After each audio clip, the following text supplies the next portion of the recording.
Hi everybody, for today's Thursday Craft at Home, I am going to be walking you through how to make 3 simple felt flowers. I first learned how to do this when I was making a felt flower wreath, but the great thing about these flowers are they're really versatile and you can use them for a lot of different craft projects. 2 of my favorite ideas are gluing a magnet to the back and creating a great refrigerator magnet, or you can use them in gift wrapping instead of or in addition to ribbons and bows. All right, so let's take a look at the materials that we'll need today. I have got my hot glue gun plugged in and ready to go. If you don't have a glue gun, you can use regular glue, you can use staples, tape, paper clips, anything to fasten 2 edges together. I've got a pair of scissors, and I have my 3 pieces of fabric. I'm using felt today, but if you don't have felt at home, you can use an old cotton t-shirt you don't need anymore, you could use denim, you could use an old pillowcase, and you can even turn it into a paper craft with either construction paper or magazine or newspaper pages. So I have 2 long rectangles, you'll notice. One is a little bit shorter and a little bit thinner than the other. The other is longer and wider. And then I've got a large circle. It doesn't have to be perfect. We just want the general shape to guide us. And last but not least, I have 3 small paper clips here. They're not completely essential, but they do provide a great craft hack for one of our flowers. So let's get started. I always love a good visual aid, so I wanted to let you know where we're headed. So we'll go ahead and make the rosebud first. The shape, the pattern that we're going to be cutting is 1 straight edge with some semicircles on top. So I like to think of it as the top of a backyard fence. I am feeling a little bit crazy today, so I'm going to be cutting directly into the felt. But please keep in mind that you can always draw the pattern on paper first, cut that out, and then use that as a stencil, placing it on top of your fabric and cutting from there. Okay, so I'm going to show you 2 different ways to cut this out. This top edge is going to be my straight edge. Now, I always find that it's easier to keep the scissors in place and move the felt, so you can cut out each semicircle or fence post individually, or I'm going to show you a quick cheat that I have found that works really well. So what I'm going to do, these are my first 2 here, you can see. For the other ones, I'm going to cut really thin triangles, and I'm spacing them so that each of these semicircles will be here. So I'm going to do my quick triangles. So it's going to look like the top of a castle wall, essentially. So I'm going to do that all the way down to the end. I find that this just tends to be a little bit easier if you're not as dexterous. Okay, so all the way to the end. And just a couple more here. Okay, now what I want to do to turn these square castle wall tops into my fence tops, I'm just going to cut off the hard edges. So I'm just going to snip off the hard edges so that it turns into a semicircle. Hope you guys are able to see that all right. I find that this tends to be a little bit easier than cutting out each one individually. You'll notice that mine is nowhere near perfect, so I want to encourage you that yours doesn't need to be either. That's the thing I really love about crafting. There's no right or wrong. Everything that you do just creates a different outcome, but it'll all look great. Okay, so you'll notice some of these aren't even perfect circles. Some of them still have angular edges, but that is okay. It is still going to work. So here is my fence top. So to roll this rosebud together, what you're going to do is you're going to start at one edge and tightly roll it towards the other edge, keeping alignment for the straight edge. So I'll talk you through this as I go along. So first I'm just going to start tucking this in here, rolling it like a sleeping bag, keeping it as tight as I can. You'll notice that I'm keeping everything aligned with the straight edge. And as we go, each of these shapes that we have cut out is going to create a beautiful rose petal. Okay, when I get to the very end here, I'm just going to put a dot of hot glue on the inside of my outer edge. Okay, and then I'm going to roll that and stick it to the roll of the rose. I'm going to hold it there just for a moment. And now when you look, You can use your fingers to kind of differentiate the petals, create some dimension there. You will notice that we have a beautiful rosebud. All right, so first one down. Now that we have our rosebud, let's move on to our full bloom rose. So let me go ahead and show you on our visual aid where we're headed.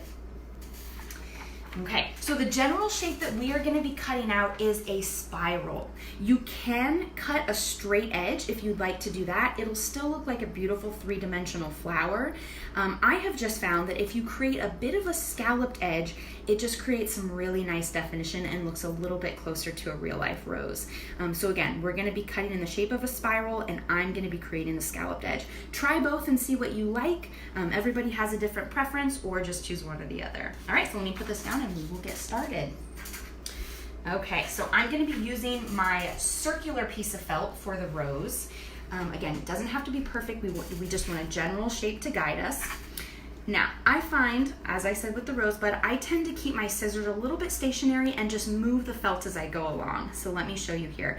So following the general shape of our circle, I'm gonna stay as close as I can to the edges, but I'm just adding some nice texture here by creating half circles again, some really broad half circles with my scissors.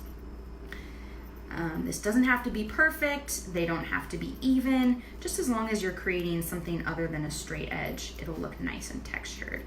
Okay, now you'll notice I'm getting close to the part where I started here. Now, what we want to keep in mind for the next layers is I want to keep about 1 inch of space between the line that I'm cutting and the line that I just cut. So what I mean by that is as I get to my starting point, I'm going to curve in to keep the spiral going and keep about 1 inch of space from my last border. So you'll notice that's what I've got here, about 1 inch of space, and I'm just following this spiral in and in and in. All right, so I'm gonna keep going here, just making my scalloped edges, kind of moving the scissors slightly to make something other than our straight edge. If your scissors get hung up, that's okay, it happens. And I'm just gonna try to keep that border as even as I can. And then again, I'm gonna get here again to the edge, and I'm just gonna keep moving in a spiral, keeping about 1 inch of space between what I'm cutting and what I've just cut. You're gonna do that all the way to the middle here, thinking of like a snail shell shape. And then as I get closer, I'm just gonna keep going in and in and in until I can't really anymore. And then you'll notice here, I just kind of have a circle left in the middle, and I'm just gonna kind of snip up to make that as sharp of a starting point as I can. So it kind of naturally unwinds here, but as you notice, if we start to roll this back into a two-dimensional flat piece of felt, what we're gonna see is what our original drawing looked like. This spiral here with scalloped edges. Now, all you're gonna do is snip off this long piece that's kind of dragging here so that it's a perfect circle and it starts in on your spiral. Okay, now to put this rose together, I'm right-handed, so I'm gonna use my forefinger and thumb on my right hand. What I wanna make sure, I'm gonna flip this over. When I'm holding the center of the rose, since I'm right-handed and I'm gonna be spinning it with my left hand, I want the spiral to be coming up, up and to the left here. Okay, so let's start. So I'm gonna pinch the middle. All I'm gonna do is turn it from a flat object into a slightly three-dimensional object by bunching this together. So I'm basically placing the middle up, maybe like 1/4 of an inch on the next layer. If you look at it sideways, you'll notice that it looks a bit like a cone. If you look at the back, you'll notice there's a tight center and everything is branching off. Okay, so I'm going to show you again from the front. So we're just going to keep spinning, keep rolling. I've got my thumb firmly in the middle. Just like with the rosebud, you're going to wind this and spin this as tightly as you can, but if it comes loose in places or if it's not perfect, that is okay. That is how we learn. Okay, and then again, when I get to the edge, I'm just going to use a dot of hot glue on the edge here, and I'm going to adhere it to the body of the rose, just so that it doesn't come unraveled. I do find with these full bloom roses that sometimes they get a little loose. So if you also wanted to put a dot of glue to adhere the center of the rose to the layer behind it, then you can do that as well. But you'll notice as I kind of fluff here that we've got a 3-dimensional rose, and if you look down the middle, you'll see those beautiful 3-dimensional petals. Fabulous. So we've got our rosebud, we've got our full bloom rose here, and now let's move on to our third and final flower. All right, pulling out our visual aid again. Next, we are going to work on a chrysanthemum, which is our third flower, as well as our vocab word for the day, spelling word for the day. So I have this in 2 steps here. So we're going to use our second rectangle, the slightly thicker, slightly longer rectangle. We're going to fold it long ways, and then we're going to cut perpendicular to the folded edge. So let me go ahead and show you how we're going to get started. So again, I've got my larger rectangle here. I am going to fold lengthwise, longwise, and then this is where my paper clips come in handy. So you don't necessarily need to use these. You could just keep the edges together by holding it with your thumb and forefinger, but I find that it's a great little craft hack, and it allows you to not have to worry about the alignment if you paper clip it. So I'm gonna do it on one edge. I'm gonna do it on the other edge, just making sure those edges are straight and together. And I'm not putting the paper clips all the way down because that'll make it hard to cut. I just want to clip them together, and then I'm going to put one in the middle, making sure the edges are aligned. Okay, so here we go. We've got our 2 edges together with the paper clip, and then we've got our folded edge here. So I'm going to be cutting on our folded edge. The thing to keep in mind with this flower is you want to keep a border of space where the 2 edges come together, because you don't want to snip individual pieces off. You want to keep it all connected. Now, just like with the rosebud, each of these cuts are going to represent a petal in the flower. So if you wanted fewer petals, what you would do is make wider cuts. For me, I think that it adds some really nice definition if you have more petals, so I'm going to be doing pretty narrow cuts. So let me show you. So again, we want to keep a border of space on the 2 edges coming together. So what I want to do is place my scissors on the folded edge about 2/3 of the way up. And then all I have to do is snip, and then I'm going to move down the row. Again, if you wanted fewer petals, you could create more space, thicker petals, as you see here. But what I'm going to do is create more narrow petals so that we have more definition. So it's going to look like that. So I'm just going to go down all the way, putting my scissors about 2/3 of the way up, just snip, snip, snipping, snip, snip. Again, I'm not having to worry about holding things in place because my paper clips are fastened there. But if I didn't have the paper clips, all I would want to do is just make sure the thumb and forefinger of my left hand have the edges together and are guiding my hand as I cut. Okay, so we're almost to the end here.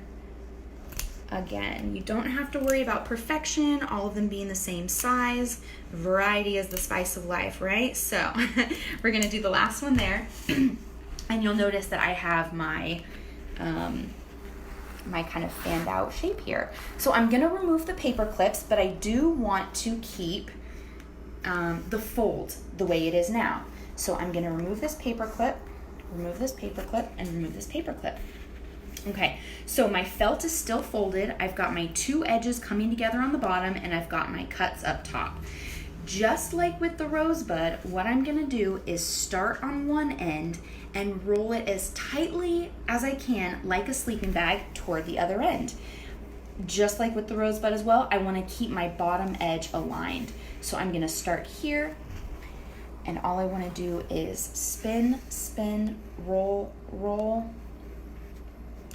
Again, just doing my best keeping this edge aligned. Because you have 2 separate pieces, it's gonna come apart. It's gonna be a little tricky to keep together, but just do your best. There are no mistakes. You can go slowly, and keeping that bottom straight edge alignment is just gonna make sure that the dimension of your flower looks really good. Okay, Okay, so I'm gonna roll all the way to the end. Now you'll notice mine is kind of coming up and out, meaning the edge is not staying aligned. So if you need to, you can just kind of put a finger in the middle and push it back down to keep everything on the same plane.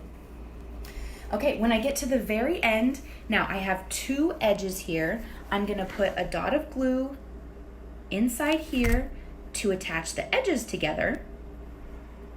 And then I'm gonna put a dot of glue inside the second and attach it to the overall flower roll. Okay, just takes a moment to dry here. So now when you flip it, again, you can kind of separate the petals with your fingers to create some nice definition. I'm gonna kind of put that down in the middle, but again, it's okay that it's not perfect.